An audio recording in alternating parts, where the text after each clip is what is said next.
Meu marido Arnaldo foi enterrado numa quinta-feira de março. Choveu durante todo o enterro e eu me lembro de pensar que até o céu estava chorando por ele. 52 anos de casamento e de repente eu estava sozinha, segurando um buquê de flores brancas que já começavam a murchar na minha mão. Meu filho Cláudio estava ao meu lado, de terno preto, segurando meu braço. Achei que ele estivesse me amparando. Que idiota eu fui. Voltamos para casa depois do cemitério. A nora Marcela preparou café, serviu uns salgadinhos que alguém tinha levado. Meu neto Vinícius ficou sentado no sofá mexendo no celular o tempo todo. 23 anos, e nem conseguia largar aquele aparelho por 1 hora para respeitar o avô. Mas eu não disse nada. Estava cansada demais para brigar, para cobrar, para fazer qualquer coisa além de existir naquele momento. As pessoas foram embora aos poucos, vizinhos conhecidos da igreja, uns primos distantes. Ficou só a gente. Eu, Cláudio, Marcela e Vinícius. Pensei que eles fossem passar a noite comigo, me fazer companhia naqueles primeiros dias terríveis. Mas Cláudio olhou para o relógio e disse que precisavam ir, que Marcela tinha compromisso cedo no dia seguinte. Eu só balancei a cabeça. O que eu ia fazer? Implorar para que ficassem?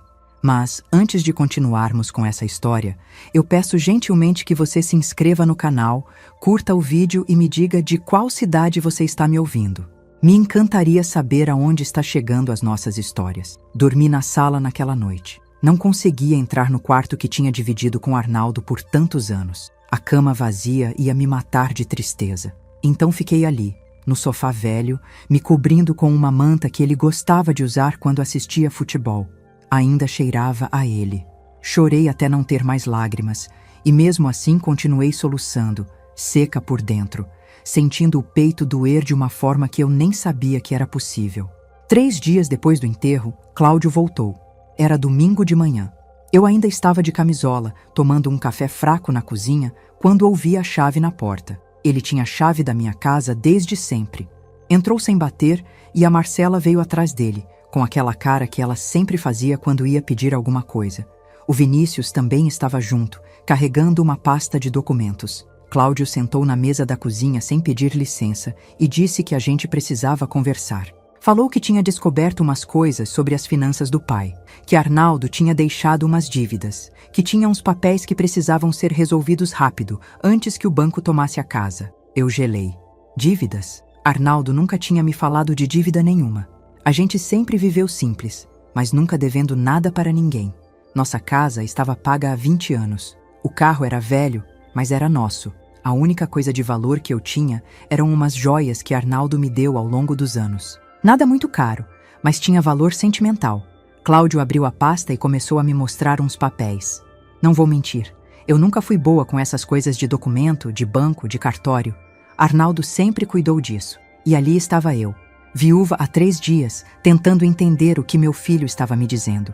Ele falava rápido, apontando para números, para datas. Marcela ficava concordando com a cabeça, dizendo que era tudo verdade, que ela tinha visto os extratos. Tinha uma dívida de 35 mil reais no banco, segundo ele.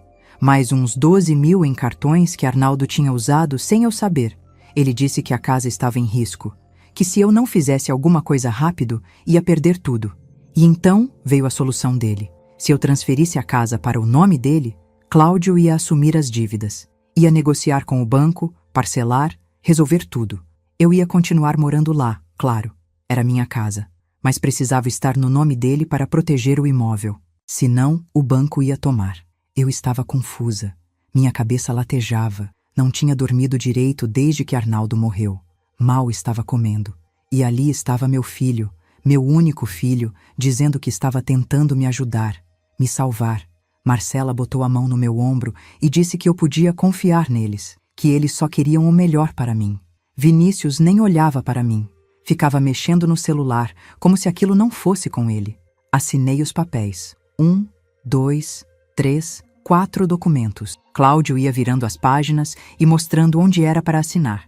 Nem li direito. Confiava nele. Era meu filho. 2 dias depois, Cláudio voltou. Dessa vez só ele e Vinícius. Bateram na porta e, quando abri, meu filho tinha aquela mesma cara séria que usou no dia do enterro. Ele disse que tinha conseguido resolver parte da situação, mas que para quitar tudo de uma vez, sem deixar rastro de dívida, Ele ia precisar vender umas coisas. O carro, por exemplo, estava velho mesmo, eu mal usava. E as joias. Ele conhecia um comprador que pagava bem. Era para o meu próprio benefício. Eu falei que o carro eu precisava, para ir no mercado, na igreja, no médico. Cláudio suspirou e disse que eu não estava entendendo a gravidade da situação. Que se não fizesse aquilo, ia perder a casa. E aí sim ia ficar sem nada. Vinícius ficou ali parado, olhando para o chão. Meu neto, que eu tinha ajudado a criar quando Cláudio e Marcela trabalhavam. Que eu buscava na escola, fazia comida, cuidava quando estava doente. E ele não disse uma palavra. Nenhuma. Entreguei as chaves do carro. Cláudio pediu as joias. Fui no quarto buscar a caixinha onde eu guardava. Alianças, uns brincos de ouro que Arnaldo me deu no nosso 20º aniversário de casamento, um colar que tinha sido da minha mãe. Vinícius pegou a caixinha da minha mão e foi embora sem olhar para mim. Passaram-se 4 dias. Eu estava sozinha em casa, tentando entender o que estava acontecendo, quando Cláudio apareceu de novo. Dessa vez com Marcela e uma mulher que eu nunca tinha visto. Ele disse que aquela era a dona da imobiliária, que tinha conseguido alugar a casa por um valor bom, e com esse dinheiro ia quitar o restante da dívida. Eu ia ter que sair. Sair? Da minha casa? Ele disse que era temporário. Só uns meses, até reorganizar as finanças. Eu podia ficar na casa de alguma amiga, de algum parente. Ele ia me ajudar com uma grana para as despesas. Não era para eu me preocupar. Eu perguntei onde ele achava que eu ia ficar. Não tinha irmãos vivos. Meus pais tinham morrido há anos. As amigas que eu tinha eram todas da minha idade, viúvas ou casadas, vivendo em apartamentos pequenos ou asilos. Não tinha para onde ir. Marcela deu aquele sorriso falso dela e disse que com certeza alguém ia me acolher, que era só uma questão de eu pedir com jeitinho. Cláudio completou dizendo que eu tinha até sexta-feira para me organizar. 5 dias. 5 dias para sair da casa onde tinha vivido por 34 anos. Eu não chorei na frente deles. Não sei de onde tirei essa força, mas não chorei. Só balancei a cabeça e disse que estava bem, que eu ia dar um jeito. Quando eles saíram, a casa ficou tão silenciosa que eu conseguia ouvir o relógio da sala. Tic-tac, tic-tac. Cada segundo martelando na minha cabeça. Sentei no sofá onde Arnaldo costumava se deitar e finalmente entendi o que tinha acontecido. Meu filho tinha me roubado. Tinha se aproveitado da minha dor, da minha ignorância, da minha confiança. As dívidas provavelmente nem existiam. Ele tinha forjado aqueles documentos ou inventado aquela história toda. E eu, idiota, tinha acreditado. Liguei para uma antiga vizinha, a dona Conceição. Expliquei a situação do jeito que consegui, sem entrar em muitos detalhes. Ela me deixou dormir no quartinho de bagunça dela por 2 noites, mas dava para ver que ela não estava confortável com aquilo. No segundo dia, ela disse que a filha ia visitar e que eu precisava de outro lugar. Passei 3 noites em pensões baratas. Lugares sujos, com cheiro de mofo, onde eu trancava a porta e empurrava uma cadeira contra ela porque tinha medo. Comia pão com margarina e tomava café preto que compravam no mercadinho da esquina. Meu dinheiro estava acabando. Arnaldo tinha deixado uma graninha na poupança, mas nem isso eu conseguia acessar porque não sabia as senhas. E quando fui no banco, me disseram que a conta conjunta tinha sido encerrada. 1 semana depois de ter saído de casa, eu estava sentada numa praça, quando vi um anúncio num poste. Precisava-se de faxineira para trabalho em mansão, com moradia inclusa. Anotei o telefone num pedaço de papel e liguei de um orelhão. A voz do outro lado era de homem, grave e cansada. Ele fez umas perguntas rápidas. Quantos anos eu tinha, se tinha experiência com limpeza, se tinha algum problema de saúde grave. Respondi tudo que não. Ele deu o endereço e disse para eu aparecer no dia seguinte às 9 da manhã. O endereço era numa área nobre da cidade. Casas grandes, muros altos, portões de ferro. Quando cheguei no número indicado, fiquei olhando para aquele portão enferrujado, para o jardim completamente abandonado que dava para ver por entre as grades. A tinta da casa estava descascando. Parecia um daqueles lugares que tinham sido bonitos um dia, mas que o tempo tinha esquecido. Toquei a campainha. Demorou um tempão até um homem abrir o portão. Ele devia ter uns 60 e poucos anos, cabelo grisalho meio comprido, barba por fazer. Usava uma camisa amarrotada e uma calça velha. Olhou para mim sem sorrir. "Você é a mulher do telefone?" Ele perguntou. Eu disse que sim. Ele me olhou de cima a baixo, como se estivesse avaliando se eu servia para o trabalho. Depois abriu o portão e mandou eu entrar. A mansão por dentro era ainda mais deprimente do que por fora. Móveis cobertos com lençóis velhos, pó acumulado em tudo, teias de aranha nos cantos. Dava para ver que aquilo já tinha sido um lugar impressionante. Lustres de cristal, escadaria de mármore, piso de madeira nobre. Mas estava tudo abandonado. O homem se apresentou como Tobias Alencar. Disse que morava sozinho ali havia 5 anos, que tinha tido empregados antes, mas mandou todo mundo embora por falta de dinheiro. Agora precisava de alguém para limpar, cozinhar, manter a casa em ordem mínimo. O pagamento era baixo, mas incluía moradia e comida. Mostrou o quartinho que seria meu. Era pequeno, nos fundos da casa, com uma cama de solteiro, um armário velho e uma janela que dava para o jardim. Não tinha banheiro privativo, eu teria que usar o das áreas de serviço. Eu aceitei na hora. Não tinha escolha. Era aquilo ou a rua. Tobias me entregou um molho de chaves e uma lista de tarefas. Depois disse que passava a maior parte do tempo trancado no escritório dele, que era para eu não incomodar, que ele ia avisar quando precisasse de alguma coisa. E saiu, me deixando sozinha naquela mansão silenciosa. Naquela primeira noite, deitada na cama dura do quartinho de empregada, olhando para o teto rachado, eu pensei em Arnaldo. Pensei em Cláudio pegando as chaves do carro, em Vinícius levando minhas joias sem olhar nos meus olhos, em Marcela com aquele sorriso falso. Pensei em tudo que eu tinha perdido em menos de 2 semanas e me perguntei se algum dia ia conseguir entender como meu próprio filho tinha sido capaz de me fazer aquilo. Os primeiros dias trabalhando na mansão de Tobias Alencar foram estranhos e silenciosos. Ele realmente passava quase o tempo todo trancado no escritório dele, no 2º andar. Eu ouvia o som de papéis sendo mexidos, às vezes uma voz baixa como se estivesse falando ao telefone, mas ele raramente descia. Quando descia, mal olhava para mim. No 2º dia, deixei o café da manhã na mesa da cozinha. Pão, manteiga, café coado, queijo. Ele apareceu, comeu em silêncio, levou a xícara para a pia e voltou para o escritório sem dizer uma palavra. Nem um bom dia, nem um obrigado. Nada. Não me incomodei. Na verdade, o silêncio era quase um alívio. Eu não tinha que fingir que estava bem. Não precisava sorrir, puxar conversa, fazer de conta que minha vida não tinha desmoronado. Podia simplesmente trabalhar e deixar minha mente vagar. Comecei pela sala principal. Tirei os lençóis velhos dos móveis, revelando sofás de couro que deviam ter sido caros uma vez, mas que agora estavam ressecados e rachados. Limpei o pó que tinha se acumulado por anos. Cada vez que passava o pano, levantava nuvens cinzentas que me faziam tossir.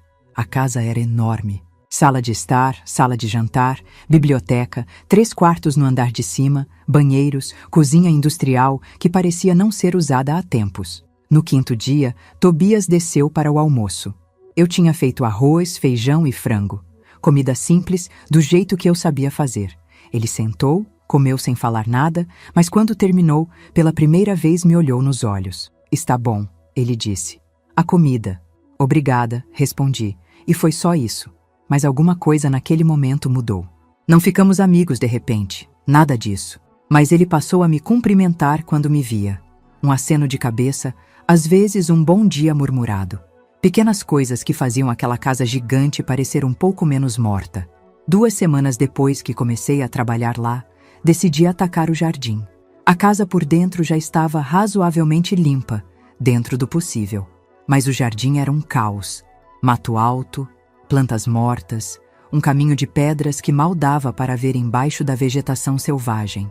Peguei uma tesoura de poda que encontrei na garagem e comecei a cortar. O sol estava forte naquela manhã de abril. Eu suava, minhas costas doíam, mas tinha algo terapêutico em trabalhar com a terra, em arrancar aquelas plantas mortas e ver o jardim começando a respirar de novo. Foi quando encontrei a roseira. Estava num canto do jardim, perto do muro dos fundos, completamente seca, com galhos retorcidos que pareciam garras. Comecei a cortar os galhos mortos quando meu pé bateu em algo duro embaixo da terra. Me abaixei e comecei a cavar com as mãos. A terra estava solta ali, como se alguém tivesse cavado recentemente. Alguns centímetros abaixo da superfície, meus dedos tocaram plástico. Era um saco plástico grosso, daqueles de freezer, fechado com fita adesiva. Dentro dele, protegidos, tinha um pendrive e um CD dentro de uma caixinha. Fiquei ali ajoelhada no chão, segurando aqueles objetos, tentando entender. Quem tinha enterrado aquilo ali? Tobias? Mas por quê? E por que logo embaixo de uma roseira morta? Olhei em volta. As janelas do segundo andar estavam fechadas. Tobias não estava vendo. Enfiei o saco plástico no bolso do avental e continuei trabalhando no jardim como se nada tivesse acontecido. Mas meu coração estava batendo rápido. Tinha alguma coisa errada ali. Ou muito certa, dependendo do ponto de vista. Naquela noite, depois que deixei o jantar pronto e Tobias se recolheu para o escritório dele, fui para o meu quarto, sentei na cama e abri o saco plástico. O pendrive era simples, daqueles baratos que vendem em papelaria. O CD estava dentro de uma caixinha de acrílico transparente, sem nada escrito. Eu não tinha computador. Arnaldo nunca quis ter um em casa, dizia que não precisava. Mas lembrei que tinha visto um notebook velho no armário da sala de TV, debaixo de umas caixas. Esperei até ter certeza de que Tobias estava dormindo. Depois saí do quarto em silêncio, fui até a sala e peguei o notebook. Estava empoeirado, com a bateria arriada. Levei para o meu quarto junto com o carregador e liguei. Demorou uma eternidade para ligar. A tela piscou azul, depois preta e finalmente apareceu a área de trabalho. Coloquei o CD primeiro. Tinha um arquivo só, um vídeo. Cliquei 2 vezes. O Windows Media Player abriu. E então vi o rosto de Arnaldo. Meu marido estava sentado numa cadeira, numa sala que eu não reconheci. Ele estava magro, muito mais magro do que eu lembrava. Os olhos estavam fundos, a pele amarelada. Aquele vídeo tinha sido gravado nas últimas semanas de vida dele. Zulma, ele começou. A voz estava fraca, mas era ele. Meu Arnaldo, se você está vendo isso, é porque aconteceu o que eu temia. É porque nosso filho fez exatamente o que eu descobri que ele estava planejando fazer. Minhas mãos começaram a tremer. Precisei pausar o vídeo, respirar fundo, me preparar. Depois apertei play de novo. Descobri tudo por acaso, continuou Arnaldo. 2 meses atrás. Eu estava no médico, você lembra, fazendo aqueles exames. E esqueci meu celular na sala de espera. Quando voltei para pegar, tinha uma mensagem no visor. Era do Cláudio. Dizia: já falei com o advogado. Os papéis vão estar prontos. Assim que o velho bater as botas, a gente move rápido. Senti o estômago revirar. Abri a mensagem. Ele seguiu. Tinha outras. Conversas entre ele e a Marcela. Planejando. Eles sabiam que eu não tinha muito tempo. Os médicos tinham me dado 6 meses no máximo. Você não sabia disso, Zulma. Eu não contei porque não queria te preocupar. Mas o Cláudio sabia. Eu tinha contado para ele, achando que, como meu filho, ele merecia saber. Arnaldo parou, tossiu. Quando voltou a falar, tinha lágrimas nos olhos. E ele usou isso. Planejou tudo. Iam te convencer a assinar papéis logo depois do meu enterro. Iam dizer que eu tinha dívidas. Iam tomar a casa, o carro, tudo. Você ia ficar sem nada. Eu estava chorando. Lágrimas escorriam pelo meu rosto, molhavam minha camisola. Então comecei a planejar também, disse Arnaldo. Fui num advogado de verdade, um que eles não conhecem.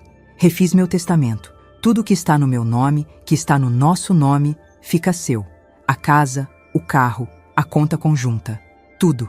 Tenho cópias autenticadas de todos os documentos. Estão nesse pendrive que deve estar junto com esse CD. Ele apontou para a câmera. Escondi esses arquivos num lugar que o Cláudio nunca, jamais vai procurar. Na casa do homem que ele mais odeia nesse mundo, Tobias Alencar. Meu sangue gelou. Tobias foi meu melhor amigo por 20 anos, explicou Arnaldo. Desde criança, fomos juntos para a escola, crescemos juntos. Ele era como um irmão para mim. Mas quando o Cláudio tinha 15 anos, houve um desentendimento. Tobias estava começando um negócio e me ofereceu sociedade. Era uma oportunidade boa, e eu estava considerando aceitar. O Cláudio ouviu a conversa e ficou furioso. Disse que Tobias ia nos roubar, que não era confiável, que era um mentiroso. Arnaldo balançou a cabeça cansado. Ele era só um menino cismado, ciumento, mas começou a espalhar histórias. Inventou que Tobias tinha tentado pegar dinheiro emprestado e não pagou, que ele tinha roubado clientes do meu trabalho. Mentiras. Tudo mentira. Mas eu acreditei. Acreditei no meu filho. Briguei com Tobias, disse coisas terríveis. Nunca mais falamos. Ele limpou as lágrimas com as costas da mão. Tobias perdeu tudo depois. O negócio dele faliu. A esposa o deixou. Ele ficou sozinho naquela mansão enorme, afundado em dívidas. E eu podia ter ajudado. Podia ter sido o amigo que ele precisava. Mas não fui, por causa do Cláudio. Houve uma pausa longa. Arnaldo olhou direto para a câmera. Semanas atrás, eu procurei o Tobias. Pedi perdão. Expliquei tudo. Ele me perdoou, Zuma. Depois de quase 30 anos, ele me perdoou. E quando contei o que eu tinha descoberto sobre o Cláudio, ele aceitou guardar esses documentos para mim. Enterra eles no jardim dele, debaixo da roseira que a mãe dele plantou. Tobias sabe onde. Meu coração estava acelerado. Olhei para o pendrive na minha mão. Se você está vendo isso, é porque você já perdeu tudo, disse Arnaldo, a voz embargada. É porque nosso filho te fez exatamente o que planejou. Me desculpa, meu amor. Desculpa por não ter impedido isso enquanto estava vivo. Desculpa por ter criado um homem capaz de fazer isso com a própria mãe. Ele se inclinou mais perto da câmera. Mas agora você tem as armas que precisa. Os documentos no pendrive provam que tudo ainda é seu. A casa está no seu nome no testamento registrado. Eles não podem te tirar o que é legalmente seu. E tem mais uma coisa. Lembra da chácara que herdei do meu pai lá em Minas? Nunca te contei, mas ela ainda existe. Está abandonada, mas o terreno vale alguma coisa. Também está no seu nome agora. Pode vender, usar o dinheiro para recomeçar. Arnaldo respirou fundo, com dificuldade. Procura o Tobias. Mostra esse vídeo para ele. Ele vai te ajudar, ele prometeu. Zuma, eu te amo. Sempre amei. Esses 52 anos com você foram a melhor coisa que me aconteceu. Nosso filho se perdeu no caminho. E isso é uma dor que eu vou carregar até o fim. Mas você é forte. Você sempre foi mais forte do que eu. Vai conseguir se levantar disso. Eu sei que vai. A tela ficou preta. Fiquei ali sentada na cama, o notebook no colo, sem conseguir me mexer. Meu marido tinha feito tudo isso. Nos últimos meses de vida, doente, morrendo, ele tinha planejado tudo para me proteger. E tinha escolhido Tobias, o homem que Cláudio tinha destruído a amizade entre eles, como guardião dos documentos. Coloquei o pendrive no notebook. Dentro tinha dezenas de arquivos, PDFs de documentos do cartório. O testamento registrado em nome de Arnaldo, deixando tudo para mim. A escritura da casa, que de fato estava registrada em ambos os nossos nomes. E pelo testamento, passava integralmente para mim. A escritura da chácara em Minas, em meu nome. Extratos bancários mostrando a conta conjunta que, segundo a lei, metade era minha. E tinha mais. Prints de conversas entre Cláudio e Marcela. As mensagens que Arnaldo tinha encontrado no celular dele. Ela não vai nem questionar. A velha é burra demais. Depois que tomarmos a casa, a gente vende. O terreno vale uns 250 mil fácil. As joias da velha devem dar uns 15 mil. É dinheiro rápido. Vinícius já topou ajudar. Ele fica com o carro. Li tudo. Cada mensagem. Cada palavra fria, calculista, cruel. Meu filho planejando me destruir como se estivesse organizando um churrasco de fim de semana. Minha nora rindo da minha ignorância. Meu neto, que eu tinha ajudado a criar, topando participar da armação em troca de um carro velho. Fechei o notebook. Minhas mãos estavam tremendo tanto que mal conseguia segurar o aparelho. Olhei para o relógio de parede do quarto. 13h20 da manhã. Tobias sabia. Tobias sabia de tudo. Arnaldo tinha deixado aqueles documentos escondidos no jardim dele e Tobias tinha ficado quieto, me deixando trabalhar, me deixando descobrir. Será que ele estava esperando para ver se eu ia encontrar? Ou será que ele não sabia onde exatamente Arnaldo tinha enterrado? Só havia um jeito de descobrir. Eu peço gentilmente que você se inscreva no canal, curta o vídeo e me diga de qual cidade você está me ouvindo. Dessa forma, você me motiva a continuar contando mais relatos para você. Não consegui dormir o resto da noite. Fiquei deitada olhando para o teto, segurando o pendrive na mão como se fosse um amuleto. A cada minuto que passava, eu sentia uma mistura de raiva, tristeza e algo que eu não esperava sentir: esperança. Arnaldo tinha me deixado uma saída. Mesmo morrendo, mesmo sabendo que não estaria aqui para me proteger, ele tinha feito o possível para me dar uma chance de recomeçar. Às 6 da manhã, levantei, tomei banho, vesti meu uniforme de trabalho e fui preparar o café. Minhas mãos ainda tremiam quando coloquei a água para ferver. Precisava falar com Tobias. Mas como? O que eu ia dizer? Será que ele realmente sabia de tudo ou Arnaldo tinha enterrado aquilo sem avisar? Tobias desceu às 7h15, como sempre. Entrou na cozinha, olhou para a mesa posta, murmurou um bom dia e sentou. Começou a passar manteiga no pão, devagar, com aquela cara cansada que ele sempre tinha de manhã. Eu estava de pé perto do fogão, fingindo mexer no café que já estava pronto. Meu coração batia tão forte que eu tinha certeza de que ele ia ouvir. Senhor Tobias, comecei. A voz saiu trêmula. Preciso falar com o senhor sobre uma coisa. Ele levantou os olhos para mim. Esperou. Tirei o pendrive do bolso do avental e coloquei na mesa, na frente dele. Encontrei isso no jardim, ontem, embaixo da roseira. Tobias ficou imóvel. Olhou para o pendrive por um tempo longo. Depois olhou para mim. E pela primeira vez, desde que eu tinha começado a trabalhar ali, vi emoção no rosto dele. Os olhos ficaram brilhantes, como se ele fosse chorar. Você assistiu? Ele disse. Não era uma pergunta. Assisti. Ele empurrou o prato para o lado e passou a mão pelo rosto. Respirou fundo. Quanto tempo faz que você sabe? Perguntei. Tobias levantou, foi até a janela da cozinha e ficou olhando para o jardim. Arnaldo me procurou 3 meses antes de morrer. Começou. Apareceu aqui numa tarde de sábado. Eu não via esse homem há quase 30 anos. E de repente ele estava no meu portão, magro, doente, pedindo para conversar. Ele parou, como se estivesse revivendo aquele momento. No começo, eu não quis nem abrir. A última vez que a gente se falou, eu disse coisas horríveis. Ele também. A gente terminou aquela amizade do pior jeito possível. Mas ele insistiu. Ficou ali no portão, chamando meu nome. Então eu abri. Tobias voltou para a mesa e sentou. Olhou para as próprias mãos. Ele me contou tudo. Sobre a doença. Sobre o que tinha descoberto que o filho estava planejando. Sobre você. Disse que você não merecia passar por aquilo. Que você era uma boa mulher. Que tinha sido uma boa esposa e uma boa mãe. E que o Cláudio tinha se tornado um homem que ele não reconhecia. Senti um nó na garganta. Arnaldo me pediu perdão, continuou Tobias, por ter acreditado nas mentiras que o Cláudio espalhou quando era moleque. Eu também pedi perdão, por ter me afastado sem dar chance de a gente conversar direito. A gente chorou feito 2 idiotas ali na sala. Ele deu um sorriso triste. E então ele me contou o plano dele. Tinha feito um testamento novo, tinha separado documentos, tinha juntado provas das conversas do Cláudio. Mas precisava esconder tudo num lugar onde o filho nunca fosse procurar. E perguntou se eu aceitava guardar. E o senhor aceitou, eu disse baixinho. Aceitei. Era o mínimo que eu podia fazer por um amigo que eu tinha perdido por causa da minha teimosia. Arnaldo veio aqui 2 semanas antes de morrer. Já estava muito mal, mal conseguia andar. Ele mesmo cavou o buraco no jardim, debaixo da roseira. Disse que você ia encontrar.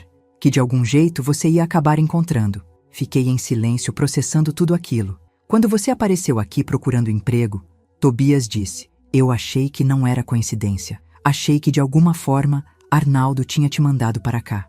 Mas aí percebi que você não fazia ideia de nada. Que realmente estava desesperada, sem lugar para ir.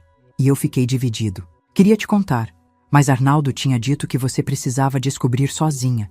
Que se eu simplesmente te entregasse os documentos, você ia achar estranho, ia desconfiar. Mas se você encontrasse, ia entender que era real. Então o senhor sabia que eu ia cavar naquela roseira? Perguntei. Ele balançou a cabeça. Não tinha certeza, mas torci para que sim. E você encontrou. Peguei uma cadeira e sentei também. Minhas pernas estavam fracas. Eu vi tudo que estava no pendrive. Falei. O testamento, a escritura da casa, a chácara, as mensagens do Cláudio. Tobias assentiu devagar. Seu marido era um homem inteligente. Ele te deixou uma saída. Agora você precisa decidir o que vai fazer. Olhei para ele. O senhor conhece algum advogado? Ele pensou por um momento. Conheço um, Gerson Andrade. Trabalhei com ele há muitos anos, quando meus negócios ainda iam bem. É sério, competente. Posso ligar para ele se você quiser. Quero. Tobias pegou o celular e discou. Falou baixo, explicou a situação de forma resumida. Depois desligou e disse que o advogado podia nos receber naquela mesma tarde, às 3 horas. O escritório do Dr. Gerson ficava no centro da cidade, num prédio velho, mas bem conservado. Tobias me levou no carro dele, um sedã preto antigo que chacoalhava nas lombadas. A gente não conversou muito durante o caminho. Eu estava nervosa demais para falar, e ele parecia respeitar meu silêncio. Dr. Gerson era um homem de uns 50 e poucos anos, cabelo curto, grisalho, óculos de armação grossa. Apertou minha mão com firmeza e pediu para eu sentar. Tobias me contou sua situação. Ele disse: "Trouxe os documentos?" Entreguei o pendrive. Ele conectou no computador e começou a abrir os arquivos, um por um. Demorou quase 40 minutos olhando tudo. De vez em quando fazia anotações num bloco. Não falava nada. Quando terminou, tirou os óculos e me olhou. "Senhora Zulma, a situação é clara. Esse testamento está devidamente registrado em cartório. Tem força legal. Tudo que estava em nome do seu marido, ou em nome conjunto, passa para a senhora. A casa, a conta bancária, a chácara em Minas. Seu filho não pode tomar nada disso." "Mas ele já tomou", falei. Eu assinei papéis. Ele disse que eram para quitar dívidas. Dr. Gerson balançou a cabeça. "Não importa. Se ele te fez assinar sob coação, usando informações falsas, esses documentos não têm validade. Além disso, pelo que estou vendo aqui, a casa ainda está registrada em seu nome no cartório de imóveis. Seu filho não conseguiu fazer a transferência legal, provavelmente porque precisaria da sua assinatura reconhecida em cartório e você não fez isso." Senti uma onda de alívio. "Então a casa ainda é minha?" "Ainda é, e a chácara sempre foi. Quanto à conta conjunta, vou precisar verificar. Mas se seu marido não fez movimentações antes de falecer que esvaziassem a conta, metade desse valor é legalmente seu." "E o que eu faço agora?" perguntei. Dr. Gerson se recostou na cadeira. "A senhora tem algumas opções. Pode entrar com uma ação de reintegração de posse da casa. Vai levar uns meses, mas a justiça vai dar ganho de causa para a senhora. Ou pode fazer uma notificação extrajudicial, informando seu filho que a propriedade é sua e dando um prazo para ele desocupar. É mais rápido, menos burocrático. Se ele não sair, aí sim a gente parte para o judicial." "Prefiro o mais rápido", disse. "Não quero arrastar isso. Então vamos fazer a notificação. Vou preparar o documento hoje mesmo. Amanhã mando por correio registrado. Seu filho vai receber em 3, 4 dias. A partir daí, ele tem 30 dias para desocupar o imóvel. E se ele não sair? Aí a gente entra com ação de despejo. E aí, senhora Zulma, a coisa fica feia para ele. Ele vai ter que pagar custas judiciais, honorários advocatícios. Pode até responder por esbulho possessório. Não quero processar meu filho", falei baixinho. "Só quero de volta o que é meu." Dr. Gerson concordou com a cabeça. "Então vamos fazer assim. Notificação extrajudicial. Prazo de 30 dias. Se ele sair sem complicação, acabou aí. Se ele criar caso, aí a gente avalia os próximos passos." Concordei. Assinei uns documentos, dei as informações que ele pediu. Tobias ficou quieto o tempo todo, sentado numa cadeira no canto do escritório, só ouvindo. Quando saímos, já era quase 6 da tarde. O céu estava ficando escuro. Tobias perguntou se eu queria comer alguma coisa antes de voltar, mas eu disse que não. Estava com o estômago embrulhado. No caminho de volta, ele finalmente falou: "Você está fazendo a coisa certa." Olhei para ele. "Não parece. Parece que estou sendo cruel." Ele balançou a cabeça. "Cruel é o que fizeram com você. Você só está recuperando o que sempre foi seu. Isso não é vingança, é justiça." Não respondi. Fiquei olhando pela janela, vendo a cidade passar, pensando em Cláudio recebendo aquela notificação, imaginando a cara dele ao ler que tinha 30 dias para sair da casa que ele achou que tinha roubado de mim. Parte de mim sentia culpa. Afinal, ele era meu filho. Eu tinha colocado ele no mundo, tinha criado, tinha amado. Mas outra parte, uma parte que estava crescendo desde que eu tinha assistido aquele vídeo de Arnaldo, sentia uma raiva fria e calma. Meu filho tinha me deixado na rua. Tinha pegado tudo que eu tinha, sabendo que eu ia ficar sem nada. E não tinha perdido o sono com isso. Tinha dormido tranquilo na minha cama, na minha casa, enquanto eu passava fome numa pensão fedorenta. E agora ia ter que enfrentar as consequências. Quando chegamos na mansão, Tobias estacionou, mas não saiu do carro imediatamente. Ficou ali, com as mãos no volante, olhando para frente. "Zulma", ele disse, "tem uma coisa que eu preciso te falar." Esperei. Quando Arnaldo veio aqui me pedir ajuda, ele também me deu outra coisa. Uma quantia em dinheiro. Não era muito, uns 5.000 reais. Disse que era para te dar quando você estivesse pronta, para ajudar nas despesas, caso você precisasse. 5.000 reais. Para Arnaldo, na situação que ele estava, deve ter sido todo o dinheiro que ele conseguiu juntar sem que Cláudio descobrisse. Senti as lágrimas voltarem. Não precisa me dar agora, disse Tobias. Mas quando você quiser, está guardado. Obrigada, consegui dizer. A gente entrou na casa em silêncio. Fui para o meu quarto e fiquei sentada na cama, olhando para a janela que dava para o jardim. Lá fora, no escuro, eu conseguia ver o contorno da roseira onde Arnaldo tinha enterrado minha salvação. E me perguntei o que ele estaria pensando agora, se estivesse vivo, vendo que o plano dele tinha funcionado, que a mulher que ele amou por 52 anos estava finalmente começando a reagir. A notificação levou exatamente 4 dias para chegar. Eu sei porque contei cada um deles. Segunda, terça, quarta, quinta. Na sexta-feira de manhã, enquanto eu lavava a louça do café, meu celular tocou. Era um número que eu conhecia de cor. Cláudio. Deixei tocar até cair na caixa postal. Voltou a tocar. De novo, de novo, de novo. 6 chamadas seguidas. Depois parou. 10 minutos depois, tocou de novo. Dessa vez era outro número. Atendi sem pensar. Zulma, era a voz de Marcela. Que história é essa de notificação? Você enlouqueceu? Desliguei na cara dela. Minhas mãos estavam tremendo, mas não de medo. Era outra coisa. Uma espécie de força que eu nunca tinha sentido antes. O celular tocou mais umas 10 vezes durante o resto da manhã. Cláudio, Marcela, Cláudio de novo. Depois de um tempo, coloquei no silencioso e deixei em cima da cama. Na hora do almoço, Tobias desceu. Olhou para mim e perguntou se estava tudo bem. Eu disse que sim. Ele não insistiu, mas dava para ver que sabia o que estava acontecendo. Às 3 da tarde, o portão da mansão tocou. Fui até o interfone. Era Cláudio. Mãe, eu sei que você está aí. Abre esse portão. A gente precisa conversar. Não vou abrir, falei. Houve um silêncio do outro lado. Como assim não vai abrir? Eu sou seu filho. E mesmo assim você me botou na rua. Mãe, foi um mal-entendido. Eu posso explicar tudo. Mas você precisa cancelar essa notificação ridícula. A casa é minha. A casa nunca foi sua, Cláudio. Você me enganou. Me fez assinar papéis achando que estava me ajudando. Mas eu descobri tudo. Descobri o quê? Do que você está falando? Descobri as conversas, as mensagens com a Marcela. Descobri que vocês planejaram tudo antes mesmo do seu pai morrer. Silêncio. Longo. Pesado. Quem te falou essas mentiras? Ele perguntou. A voz tinha mudado. Estava controlada, mas dava para sentir a raiva por baixo. Seu pai?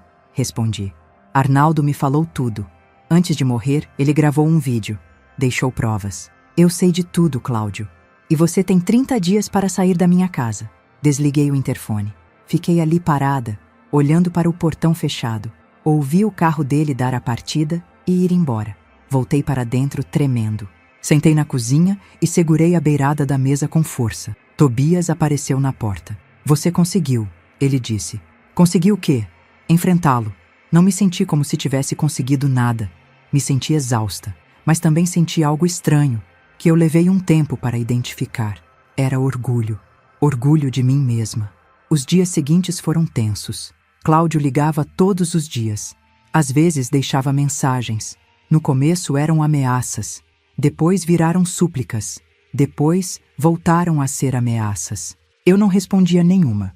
Marcela apareceu na mansão uma semana depois. Tocou o interfone, pediu para conversar, disse que eu estava sendo injusta, que estava acreditando em mentiras, que o Cláudio só tinha feito aquilo tudo porque estava desesperado, com dívidas, e não sabia o que fazer.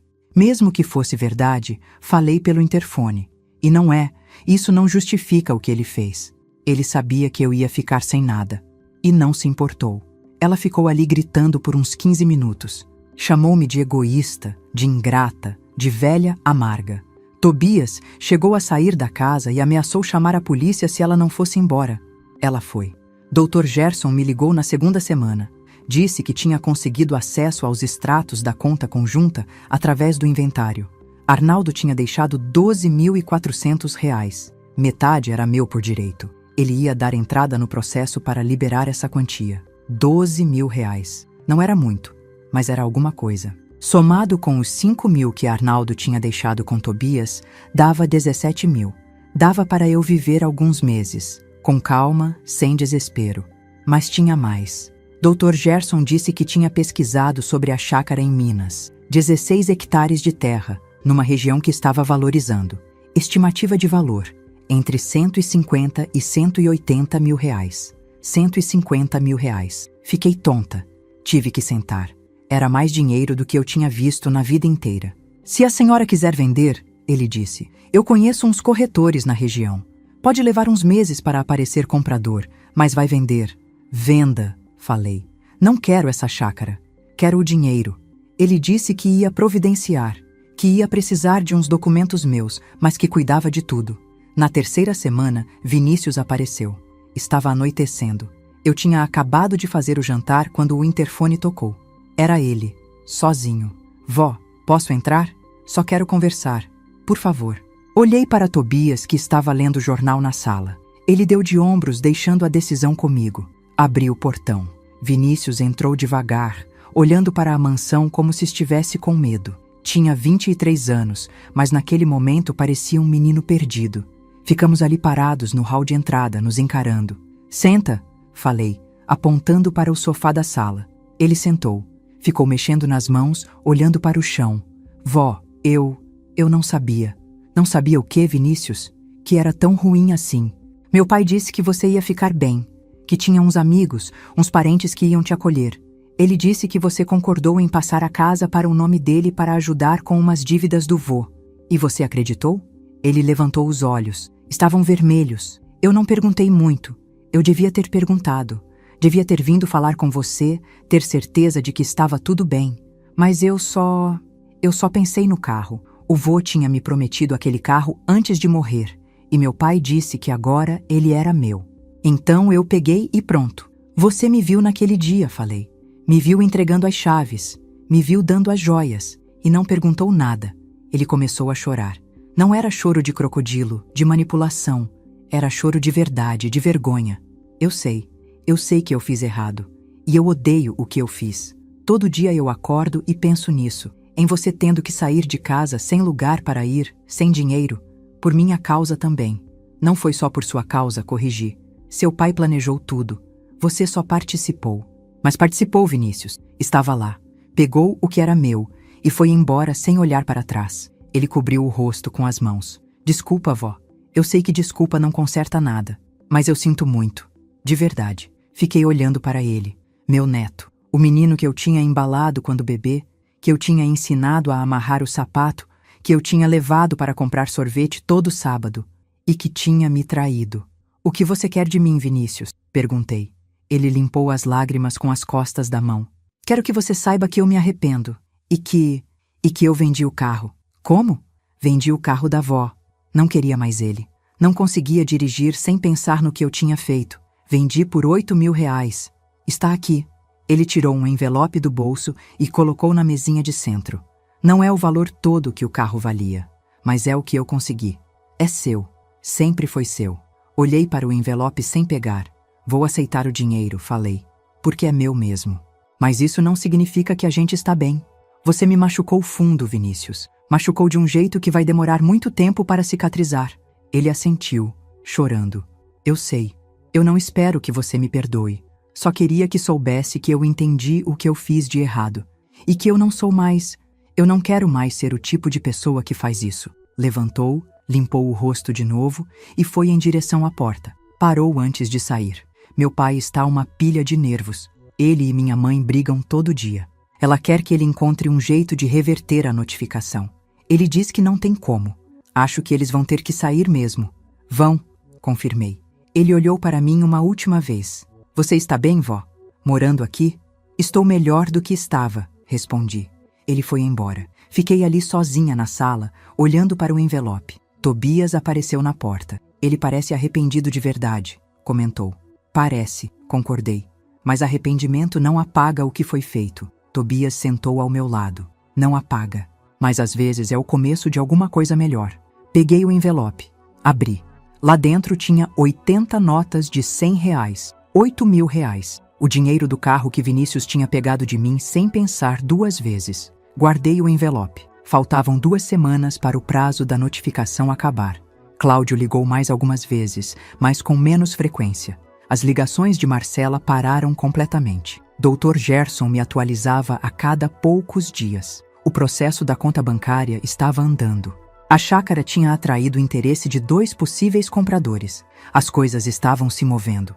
Numa quinta-feira à noite, 2 semanas e 3 dias depois da notificação, meu celular tocou. Era Cláudio. Quase não atendi, mas algo me fez aceitar a ligação. Alô? Vamos sair da casa, ele disse. Sem oi, sem rodeios. Encontramos um apartamento para alugar. Vamos sair no fim de semana. Está bem, respondi. Silêncio. Só isso? Está bem? O que você quer que eu diga, Cláudio? Não sei. Achei que você fosse pelo menos... Não sei. Perguntar se a gente está conseguindo se organizar. Se a gente precisa de ajuda. Vocês não precisaram perguntar se eu estava conseguindo me organizar quando me botaram na rua, falei. A voz saiu calma, firme. Não precisaram perguntar se eu ia ter onde dormir, o que comer, como sobreviver. Então não vou perguntar nada. Vocês vão sair da minha casa. É o mínimo que vocês podem fazer. Ele respirou fundo do outro lado da linha. Você mudou, mãe. Tive que mudar, respondi, porque vocês me obrigaram a isso. E desliguei. Fiquei sentada ali no quarto, o celular na mão, sentindo uma mistura de emoções que eu nem sabia nomear. Tristeza, raiva, alívio, medo, tudo junto, tudo ao mesmo tempo. Mas no fundo, mais forte que tudo, estava aquela sensação estranha que eu tinha sentido quando enfrentei Cláudio pela primeira vez. Orgulho. Orgulho de ter sobrevivido. Orgulho de ter descoberto a verdade. Orgulho de estar finalmente lutando pelo que era meu. Arnaldo tinha me deixado as ferramentas. Tobias tinha me ajudado a usá-las. Mas quem estava usando era eu. Sozinha. 58 anos, e pela primeira vez na vida sentindo que tinha controle sobre o meu próprio destino. 3 dias depois, Cláudio e Marcela saíram da casa. Não avisaram. Simplesmente foram embora. Dr. Gerson me ligou para confirmar que o imóvel estava desocupado. E era só isso. Sem cena dramática. Sem último confronto. Só o silêncio de uma casa vazia que finalmente tinha voltado a ser minha. Demorei 3 semanas para ter coragem de voltar à casa. Dr. Gerson tinha me entregado as chaves, confirmado que o imóvel estava oficialmente desocupado, mas eu não conseguia simplesmente ir lá. Toda vez que pensava em entrar naquela casa de novo, meu estômago embrulhava. Tobias ofereceu ir comigo. Aceitei. Era uma terça-feira de manhã, quando estacionamos na frente. A casa parecia menor do que eu lembrava. Ou talvez eu que tinha mudado. E agora via as coisas de outro jeito. A fechadura estava diferente. Cláudio tinha trocado. Tive que usar a chave nova que o chaveiro tinha feito. Abri a porta devagar, sem saber o que ia encontrar lá dentro. A casa estava vazia. Não vazia de móveis só. Vazia de tudo. Cláudio e Marcela tinham levado absolutamente tudo. Os sofás, as cadeiras, a mesa da cozinha, os quadros da parede, as cortinas. Até as lâmpadas tinham sido desenroscadas e levadas embora. Andei pelos cômodos em silêncio. Meus passos ecoavam no piso de taco. No quarto que tinha sido meu e de Arnaldo por tantos anos, só restavam as marcas na parede onde a cama ficava. No banheiro, tinham levado até o espelho. Na cozinha, abri os armários. Vazios. Abri as gavetas. Nada. Nem um garfo, nem uma colher. Tinham limpado tudo. Tobias ficou parado na porta da cozinha, observando. Levaram até as panelas, comentei. Minha voz soou estranha naquele espaço oco. Ele não respondeu. Só ficou ali, me dando espaço para processar. Fui até a área de serviço. O tanque estava lá, porque era de alvenaria, mas a máquina de lavar tinha sumido. Olhei para o quintal pequeno através da janela. A mangueira que Arnaldo usava para regar as plantas não estava mais enrolada no suporte. Senti uma raiva subir, quente e rápida. Eles tinham pegado tudo. Tudo que conseguiram carregar, tinham levado. Como se tivessem direito. Como se aquelas coisas fossem deles. Mas então respirei fundo e a raiva passou. Deixei ela ir embora. Eram só coisas. Móveis velhos, panelas riscadas, copos que eu tinha comprado em promoção no supermercado. Nada daquilo importava de verdade. O que importava era que a casa era minha de novo. Vazia, mas minha. Você está bem? Tobias perguntou. Estou, respondi. E percebi que era verdade. Ficamos mais uma meia hora ali. Andei por todos os cômodos, abrindo janelas, deixando o ar fresco entrar. Era estranho estar de volta. Estranho e, ao mesmo tempo, familiar. Aquelas paredes tinham guardado 34 anos da minha vida. 34 anos de risos, brigas, jantares, festas de aniversário, noites em claro cuidando de Cláudio quando era bebê. Mas agora, parecia um lugar que pertencia ao passado. Não tinha mais nada meu aqui, nem fisicamente, nem emocionalmente. Quando saímos, tranquei a porta e olhei para a casa pela última vez como dona. Vou vender, falei para Tobias. Tem certeza? Tenho. Não quero morar aqui de novo. Não depois de tudo. Quero começar do zero, em outro lugar. Ele concordou com a cabeça. Faz sentido. Dr. Gerson cuidou da venda. Colocou a casa no mercado e em 6 semanas apareceu um casal jovem interessado. Ofereceram R$242 mil. O valor de mercado era um pouco mais alto, mas eu aceitei. Queria resolver logo. Enquanto isso, a chácara em Minas também foi vendida. R$165 mil. O dinheiro caiu na minha conta numa quinta-feira de manhã. Olhei para o extrato do banco e tive que sentar. Nunca tinha visto tanto dinheiro junto na vida. Com o dinheiro da casa e da chácara, mais o que tinha sido liberado da conta conjunta com Arnaldo, eu tinha mais de R$400 mil. R$400 mil. Dava para comprar uma casa pequena à vista e ainda sobrava dinheiro para viver tranquila por anos. Ou para investir, fazer o dinheiro render. Pela primeira vez desde que Arnaldo morreu, eu tinha segurança, tinha futuro, mas tinha outra coisa que eu precisava fazer primeiro. Conversei com Tobias numa noite, depois do jantar. Ele estava na sala lendo o jornal quando me sentei ao lado dele. Preciso te fazer uma pergunta, comecei. Quanto você deve para o banco? Ele levantou os olhos do jornal, surpreso. Por quê? Só responde. Ele suspirou. Muito. 87 mil em empréstimos que fiz para tentar salvar o negócio antes de falir. Mais uns 23 mil de cartão que foi acumulando. A mansão tem uma hipoteca também, mas essa eu consigo pagar aos poucos. São as outras dívidas que estão me matando. Os juros são absurdos. 110 mil, calculei em voz alta. Mais ou menos isso. Peguei minha bolsa e tirei um envelope que tinha preparado mais cedo. Está aqui. O quê? 110 mil reais, para você quitar suas dívidas. Tobias ficou olhando para o envelope como se fosse uma cobra. Zuma, não posso aceitar isso. Pode sim. Vai aceitar. Não. É muito dinheiro. Você precisa desse dinheiro para você. Para recomeçar sua vida. E vou recomeçar, com o que sobrar. Mas você me ajudou quando eu não tinha nada. Me deu trabalho, me deu um teto, me deixou descobrir a verdade no meu tempo. Arnaldo te escolheu porque sabia que você era uma boa pessoa. E agora eu também sei. Ele balançou a cabeça teimoso. Não é caridade, continuei. É gratidão. E amizade. Você é meu amigo, Tobias. Talvez o único amigo de verdade que eu tenho agora. Ele olhou para mim. Os olhos dele estavam marejados. Não sei o que dizer. Diz que aceita. E me promete que vai quitar essas dívidas e recomeçar de verdade. Que vai parar de viver preso nessa mansão enorme, se afogando em contas. Vende essa casa, compra alguma coisa menor, mais administrável. Vive, Tobias. Ele pegou o envelope com mãos trêmulas. Abriu, olhou para o dinheiro lá dentro. Depois fechou os olhos. Obrigado, ele sussurrou. De nada. A gente ficou sentado ali em silêncio por um tempo. O relógio da sala marcava 9h42 da noite. Lá fora, o vento balançava as árvores do jardim. E você? Tobias perguntou depois de um tempo. O que vai fazer agora? Vou procurar uma casa. Não aqui. Em outra cidade. Algum lugar pequeno, tranquilo, onde eu possa recomeçar sem carregar o peso de tudo o que aconteceu. Faz sentido, ele disse. Passei as semanas seguintes procurando.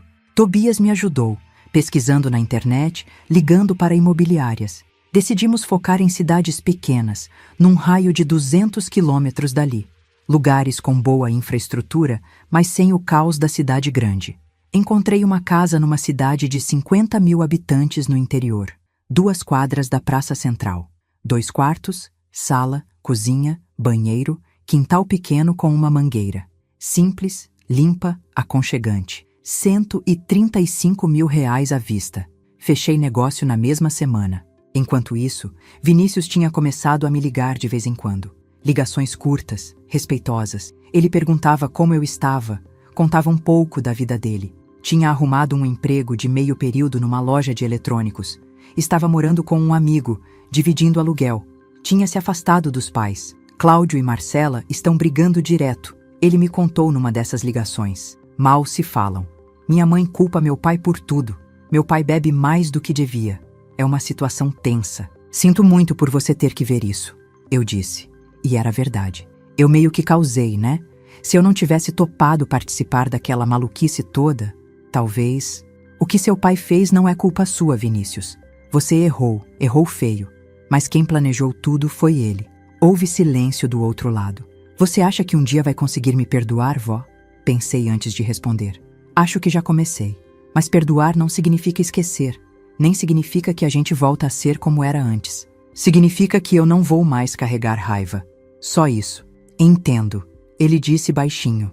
Mas se você continuar mostrando que está mudando de verdade, que está tentando ser uma pessoa melhor, a gente pode construir alguma coisa. Devagar, sem pressa. Vou tentar, vó. Juro que vou. Acreditei nele. Ou pelo menos quis acreditar. Tobias quitou todas as dívidas e colocou a mansão à venda. Apareceu um comprador disposto a pagar bem. Um empresário que queria reformar a casa e transformar num espaço de eventos. O negócio foi fechado. Tobias ia receber o suficiente para comprar um apartamento confortável e ainda sobrava um dinheiro bom. A gente combinou de ir embora na mesma época. Eu para minha casa nova no interior, ele para um apartamento que tinha comprado perto do centro da cidade. Na última noite na mansão, a gente jantou juntos. Eu tinha feito arroz, feijão, frango assado. A mesma comida simples que tinha feito tantas vezes naqueles meses todos. Vou sentir falta da sua comida, Tobias disse. Você vai aprender a cozinhar para você mesmo. Ou vai arranjar uma namorada que cozinhe. Ele riu. Era raro vê-lo rir. Aos 63 anos? Acho difícil. Nunca se sabe, falei. Ficamos conversando até tarde. Ele me contou histórias da amizade dele com Arnaldo, das coisas que faziam quando eram jovens. Eu contei histórias do meu casamento, dos primeiros anos com Cláudio, de quando achava que tinha uma família de verdade. Você construiu uma família de verdade, Tobias disse, com Arnaldo. 52 anos é mais do que a maioria das pessoas consegue. O Cláudio, ele se perdeu. Não foi culpa sua. Eu sei, respondi. Mas dói do mesmo jeito. Vai doer por muito tempo, mas vai doer menos com o tempo. Confia em mim. Quando fui dormir naquela noite, deitei na cama do quartinho de empregada pela última vez. Olhei para aquela janela que dava para o jardim, para a roseira que agora estava começando a brotar de novo, depois que eu tinha cuidado dela por semanas. Arnaldo tinha enterrado minha salvação ali. Tinha planejado tudo, previsto tudo. Tinha me protegido mesmo depois de morto. E eu tinha sobrevivido. Tinha descoberto a verdade. Tinha enfrentado meu filho. Tinha recuperado o que era meu. Não tinha sido fácil. Tinha doído de um jeito que eu ainda sentia há alguns dias. Mas tinha sobrevivido. E agora estava pronta para recomeçar. A mudança para a cidade nova foi estranha. Boa, mas estranha. A casa era pequena, mas era minha. Comprada com meu dinheiro, registrada em meu nome. Ninguém podia me tirar dali. Ninguém podia aparecer com papéis falsos e dizer que eu precisava sair.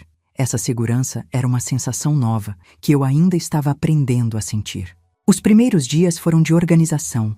Comprei móveis simples. Uma cama, um sofá, uma mesa de cozinha com 4 cadeiras, panelas, pratos, copos. Fui montando a casa aos poucos, sem pressa. Cada objeto que eu escolhia era meu. Cada decisão era minha. Os vizinhos eram gentis. A senhora da casa ao lado, Dona Irene, apareceu no segundo dia com um bolo de fubá e um sorriso caloroso. Não fez perguntas indiscretas, só disse que se precisasse de qualquer coisa, era só chamar. Do outro lado morava um casal jovem com uma menina pequena. Eles acenavam quando me viam no quintal. Era uma vida simples. Acordava cedo, tomava café na varanda pequena que dava para a rua, regava as plantas que tinha começado a cultivar no quintal. Ia ao mercado, à feira, à igreja aos domingos. Conversava com as pessoas na praça. Ninguém me conhecia ali. Ninguém sabia da minha história. Eu era só a Zulma que tinha se mudado de outra cidade. Viúva, quieta, educada. E isso era libertador. Tobias me ligava toda semana. Ele tinha se adaptado bem ao apartamento. Tinha começado a fazer uns trabalhos de consultoria, coisa leve, só para não ficar parado. Estava bem. A voz dele no telefone soava diferente, mais leve, mais viva. A gente vai se ver quando? Ele perguntou numa dessas ligações. Você é bem-vindo aqui sempre que quiser, respondi. A casa é pequena, mas o sofá é confortável. Ele riu. Vou aí num desses fins de semana, quero ver como você está. E foi. 3 semanas depois da minha mudança, ele apareceu num sábado de manhã. Trouxe flores e uma garrafa de vinho. A gente almoçou na mesa da cozinha, comida simples que eu tinha feito. Depois, sentamos na varanda e ficamos conversando por horas. Você está bem aqui, ele comentou. Dá para ver. Estou, concordei. Pela primeira vez em muito tempo, estou bem de verdade. Arnaldo ficaria feliz em saber disso. Acho que sim. Acho que ele fez tudo aquilo exatamente para isso. Para eu ter uma chance de recomeçar. Tobias ficou quieto por um momento. Você acha que o Cláudio se arrepende? Pensei antes de responder. Não sei. E, para ser honesta, não sei se importa. Ele fez as escolhas dele. Agora tem que viver com elas. E você consegue viver com as suas? Consigo. Não sinto prazer no sofrimento dele. Não sinto felicidade em saber que ele e a Marcela estão brigando, que a vida deles está difícil. Mas também não sinto culpa. Não fiz nada de errado.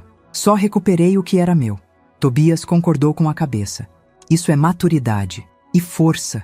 Muita gente não consegue separar as coisas assim. Demorei para chegar aqui, admiti. Teve noites que eu fiquei acordada me perguntando se estava fazendo a coisa certa. Se eu devia ter perdoado, deixado para lá, seguido em frente sem brigar. Mas aí eu lembrava de como foi ficar na rua, de como foi não ter nada, e entendia que perdoar não significa deixar as pessoas te pisotearem. Exatamente. Vinícius começou a me visitar. A primeira vez foi 2 meses depois que me mudei. Ele pegou o ônibus, 3 horas de viagem, só para me ver. Chegou com um presente, uma planta de jardim, e com aquela cara de quem não sabe se vai ser bem recebido. Oi, vó. Oi, Vinícius. Entra. A gente almoçou juntos. Ele me contou que tinha conseguido um emprego melhor, que estava juntando dinheiro para fazer um curso técnico, que tinha namorada nova, uma menina legal que trabalhava numa padaria, que estava tentando construir uma vida própria, longe da influência dos pais. Eu não falo muito com meu pai, ele confessou. A gente se vê de vez em quando, mas é estranho. Ele está diferente, mais calado, mais amargo. Acho que ele ainda não aceitou o que aconteceu. E sua mãe? Ela foi embora. Pediu divórcio 3 meses atrás. Está morando com a irmã dela em outro estado. Acho que ela não aguentou mais. Sinto muito. Ele deu de ombros. Era questão de tempo. Eles só estavam juntos por comodismo mesmo. Quando as coisas ficaram difíceis, não tinha mais nada segurando. E você está bem com tudo isso? Vinícius pensou. Estou aprendendo a ficar. Fiz terapia por uns meses. Ajudou bastante. Entendi muita coisa sobre mim, sobre como eu fui criado, sobre como eu aceitava as coisas sem questionar porque era mais fácil. Isso é crescimento. Ele olhou para mim. Você me perdoou mesmo, vó? Olhei para o meu neto, 23 anos. Ainda tinha a vida toda pela frente. Tinha cometido um erro terrível, mas estava tentando consertar. Estava se esforçando para ser melhor. Perdoei. Mas perdoar não significa que a gente volta a ser como era antes. A confiança precisa ser reconstruída, aos poucos. Eu sei, e estou disposto a fazer isso, pelo tempo que levar. Está bem, então. Ele começou a vir uma vez por mês. Às vezes trazia a namorada, uma menina doce chamada Júlia que me tratava com respeito. A gente almoçava, conversava, eles me ajudavam com alguma coisa na casa. Eram visitas tranquilas, sem pressão, sem expectativas pesadas. E aos poucos, muito devagar, eu sentia que estava construindo um relacionamento novo com ele. Não era a mesma coisa que a gente tinha antes. Aquela inocência tinha se perdido, mas era algo mais honesto, mais sólido, baseado em respeito mútuo, não em obrigação familiar. Cláudio nunca me procurou. Ou, se procurou, eu não respondi. Ele tentou me ligar algumas vezes, nos primeiros meses. Deixou mensagens. Não escutei nenhuma. Bloqueei o número. Vinícius me contou, numa das visitas, que o pai tinha perguntado por mim. O que ele quer saber? Perguntei. Se você está bem. Onde você está morando? Se você odeia ele. Respirei fundo. Diz para ele que estou bem. Que estou morando numa cidade tranquila. E que não. Não odeio ele, mas também não quero contato. Pelo menos não agora. Talvez nunca. Vinícius concordou. Vou passar o recado. Não sei se ele passou. Não sei se Cláudio entendeu. Mas as ligações pararam. E eu segui em frente. Fiz amizades na cidade nova. Dona Irene virou uma companhia constante. A gente tomava café juntas nas tardes de quinta-feira, conversava sobre receitas, sobre as novelas, sobre a vida. Ela sabia que eu era viúva, que tinha me mudado para recomeçar, mas nunca pressionou por detalhes. E eu agradecia por isso. Entrei para um grupo de artesanato na igreja. Mulheres da minha idade que se reuniam às terças-feiras para fazer crochê, tricô, bordado. Era relaxante. A conversa fluía naturalmente, sobre nada e tudo ao mesmo tempo. Filhos, netos, saúde, planos para o futuro. Uma das mulheres, Dona Carmen, ficou viúva no mesmo ano que eu. A gente conversou bastante sobre luto, sobre recomeço, sobre como era difícil e ao mesmo tempo necessário seguir em frente. Ela se tornou uma amiga próxima. 6 meses depois da mudança, olhei ao redor da minha vida e percebi que estava feliz. Não era uma felicidade eufórica, de festa, de celebração. Era uma felicidade quieta, tranquila. A felicidade de acordar sem medo, de saber que tinha comida na geladeira, dinheiro no banco, um teto seguro sobre a cabeça. A felicidade de não dever nada a ninguém, de não precisar aceitar desaforo de ninguém. Era a felicidade da liberdade. Num domingo de manhã, 8 meses depois da mudança, acordei cedo. Fiz café, peguei a xícara e fui para a varanda. O sol estava nascendo, pintando o céu de rosa e laranja. A rua estava quieta. Só o som dos pássaros e do vento nas árvores. Sentei na cadeira de balanço que tinha comprado num brechó. Tomei um gole de café. Fechei os olhos e respirei fundo. Pensei em Arnaldo, em como ele tinha me protegido mesmo depois de morto, em como tinha escolhido Tobias para guardar meu futuro, em como tinha acreditado que eu ia ser forte o suficiente para sobreviver. Pensei em Tobias, nessa amizade improvável que tinha surgido da tragédia, em como a gente tinha se ajudado mutuamente, 2 náufragos se segurando para não afundar. Pensei em Vinícius, no caminho difícil que ele estava trilhando para se tornar uma pessoa melhor, na coragem que tinha em reconhecer seus erros e tentar consertar. E pensei em Cláudio, no filho que eu tinha criado, que tinha amado, que tinha se perdido pelo caminho. Senti uma tristeza tranquila, não raiva, não ódio, só tristeza, pela pessoa que ele podia ter sido e não foi, pelas escolhas que ele fez, pelo relacionamento que a gente podia ter tido e nunca vai ter. Mas não senti culpa, porque eu tinha feito o que podia, tinha sido a melhor mãe que consegui ser. E se não foi suficiente, se Cláudio escolheu outro caminho, isso não era responsabilidade minha. Abri os olhos. O sol estava mais alto agora. Dona Irene estava varrendo a calçada da casa dela. Acenou quando me viu. Acenei de volta. Meu celular tocou.